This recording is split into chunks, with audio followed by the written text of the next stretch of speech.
안녕하세요. 콩파튜브 시청자 여러분, 더 맑은 내과 원장 박민선입니다. 투석 환자 여러분, 혹시 혈액투석 중에 가슴이 답답하고 어지러운 경험을 하신 적이 있나요? 이 증상은 혈액투석 중에 나타나는 비교적 흔한 증상이에요.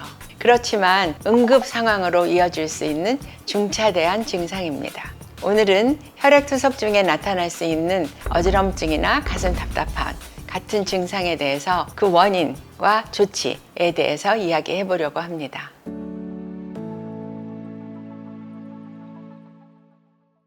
혈액투석 중에 가슴이 답답하게 조여오거나 어지럽고 힘들어요 라는 증상을 환자가 호소하게 되면 혈액투석 중에 발생하는 이런 증상에 대해서는 첫 번째로 저희가 의심해야 될 게 심장으로 가는 관상동맥의 혈류가 줄어들어서 심장의 허혈 상태, 허혈성 심장병 내지는 심근경색증이 앞으로 올 수 있다는 신호인가 의심을 해봐야 됩니다.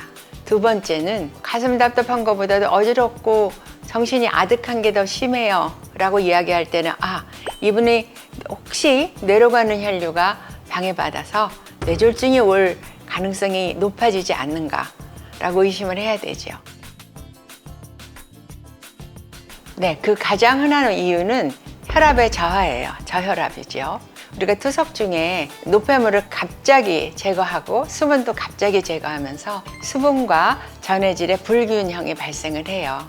이렇게 불균형이 발생을 하면 뇌졸중의 전 증상, 심근경색증이나 협심증의 전 증상과 비슷한 증상이 나타날 수 있는 거죠.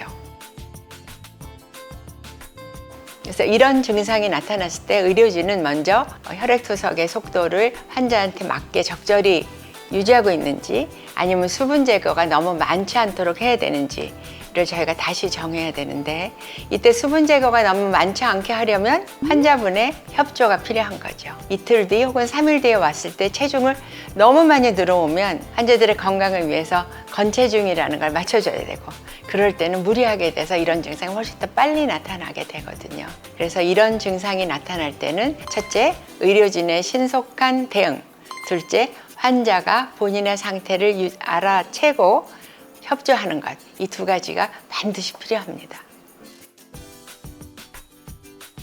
네, 만약에 이런 증상들이 나타나기 시작했는데 나 힘들어서 옆으로 좀 돌아눕고 싶어요, 일어나 앉으면 괜찮을 것 같아서 일어나 앉았어요, 이럴 경우에는 증상을 악화시킬 수도 있어요.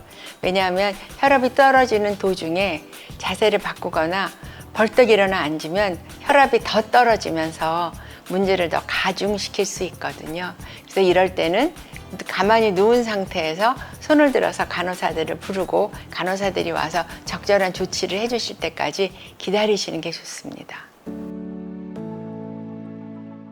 결국 결론은 의료진은 환자분의 건체중을 변할 수 있다는 걸 인지하고 그때그때 환자 상태에 따라서 건체중을 제대로 정확히 맞춰드려야 된다는 것.